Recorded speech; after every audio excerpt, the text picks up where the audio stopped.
সময় শুরু হয়ে গিয়েছে জবা গাছের হ্যান্ড পলিনেশন করে বীজ তৈরি করা।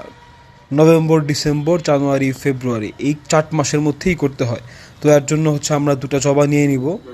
জবাগুলার হচ্ছে এই হলুদ যে রেণুগুলো থাকে, জাস্ট খালি এই রেণুটা এক্সচেঞ্জ করে দিলেই গাছে বীজ হয়ে যাবে।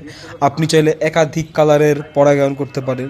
সুন্দর সুন্দর কালার বাছাই করবেন যাতে করে বীজ থেকে পাওয়া গাছে সুন্দর সুন্দর ফুল হবে।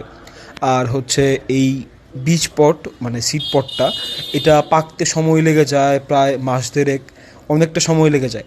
তো দেখবেন যখন ওই গাছের মানে যেই ফুলে আপনি পলিনেশন করেছেন তার সেই ফুলটা ঝরে যাওয়ার পরে সেখানে হচ্ছে বীজ হবে। আপনি চাইলে 2 কালারের মধ্যেও করতে পারেন, অনেক কালারের মধ্যেও করতে পারেন।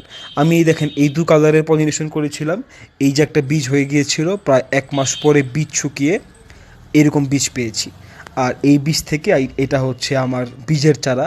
আমি শখ করে এই কালারটার নাম দিয়েছি শ্রাবণ সফট পিঙ্ক, কারণ হচ্ছে এটা দেখতে খুবই সুন্দর, একদম মিষ্টি একটা কালার। গরমের সময় কালারটা একটু হালকা থাকে, কিন্তু শীতের মাত্রা যত বেড়ে যায় ততই হচ্ছে কালারটা ডিপ হতে থাকে। আর এভাবেই হ্যান্ড পলিনেশন করে জবা নিত্য নতুন কালার হয়।